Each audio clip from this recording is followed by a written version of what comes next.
नमस्कार। गुरु पूर्णिमा के पावन पर्व पर एक विशेष कहानी। काशी नरेश की कन्या कलावती के साथ मथुरा के एक राजा का विवाह हुआ था। विवाह के बाद राजा ने अपनी पत्नी को अपने पलंग पर बुलाया, परंतु पत्नी ने इनकार कर दिया। तब राजा ने बल प्रयोग की धमकी दी।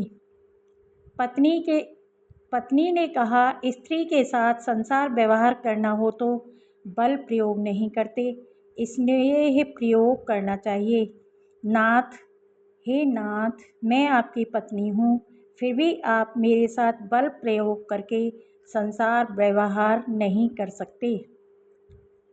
आखिर वह राजा था। पत्नी की बात सुनी अनसुनी करके नज़दीक गया।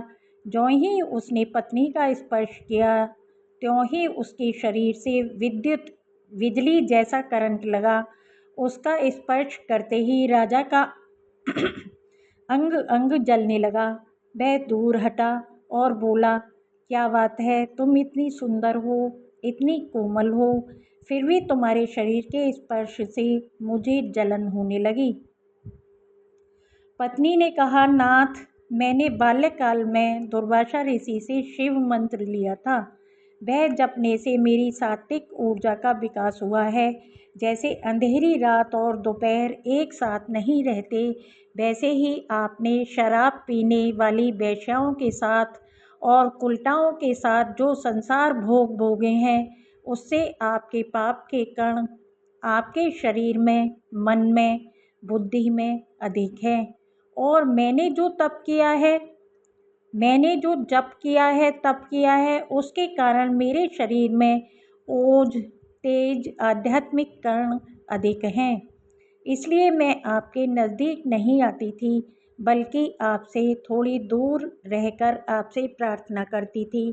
आप बुद्धिमान हैं, बलवान हैं, यशस्वी हैं, धर्म की बात भी आपने सुन रखी है, फिर भी आपने शराब पीने वाली वेश्याओं और कुलटाओं के साथ भोग भोगे हैं। राजा तुम्हें इस बात राजा बोला, तुम्हें इस बात का पता कैसे चल गया? रानी ने कहा, नाथ, हृदय शुद्ध होता है तो यह ख्याल आ जाता है, हृदय शुद्ध होता है तो विचार आ जाते हैं। राजा बहुत प्रभावित हुआ और रानी से बोला, तुम मुझे भी भगवान शिव का वह मंत्र दे दो। रानी ने कहा, आप मेरे पति हैं, मैं आपके गुरु नहीं बन सकती। हम दोनों गुरुदेव गर्गाचार्य जी महाराज के पास चलते हैं। दोनों गर्गाचार्य जी के पास गए और उनसे प्रार्थना की। उन्होंने स्नान आदि से पवित्र हो यमुना तट पर अपने शिव स्वरूप के ध्यान में बैठकर राजा रानी को निगाह से पावन किया। फिर शिव मंत्र देकर अपनी शांभवी दीक्षा से राजा पर शक्तिपात किया। देखते ही देखते करोड़ों कोए राजा के शरीर से निकल निकल कर भागने लगे। काले कोए अर्थात तुच्छ परमाणु, काले कर्मों के तुच्छ परमाणु करोड़ों की संख्या में सूक्ष्म दृष्टि के दृष्टाओं द्वारा देखे गए। सच्चे संतों के चरणों में बैठकर दीक्षा लेने वाले सभी साधकों को इस प्रकार के लाभ होते हैं। मन बुद्धि में पड़े हुए तुच्छ कुसंस्कार भी मिटते हैं। आत्म परमात्मा प्राप्ति की योग्यता भी निखरती है। व्यक्तिगत जीवन में सुख शांति, सामाजिक जीवन में सम्मान मिलता है तथा मन बुद्धि में सुहावने संस्कार भी पड़ते हैं और भी अनगिनत लाभ होते हैं जो निगुरे हैं, मनमुख लोगों की कल्पना में भी नहीं आ सकते। मंत्र दीक्षा के प्रभाव से हमारे पांचों शरीर के कुसंस्कार व काले कर्मों के परमाणु क्षीण होते जाते हैं।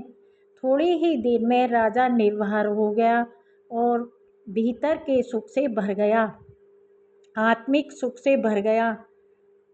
शुभ अशुभ हानिकारक व सहायक जीवाणु हमारे शरीर में ही रहते हैं।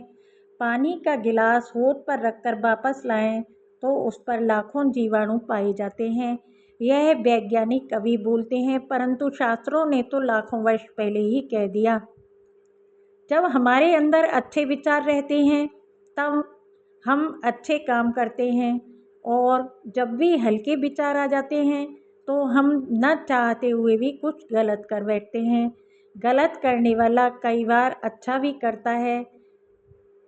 इसलिए मनुष्य शरीर पुण्य और पाप का मिश्रण है। हमारा अंतःकरण शुभ और अशुभ का मिश्रण है। जब हम लापरवाह होते हैं तो अशुभ बढ़ जाता है। अतः पुरुषार्थ यह करना है कि अशुभ क्षीण होता जाए और शुभ पराकाष्ठा तक परमात्म प्राप्ति तक पहुँच जाए। धन्यवाद। कथा पूर्ण होती है। हर हर महादेव।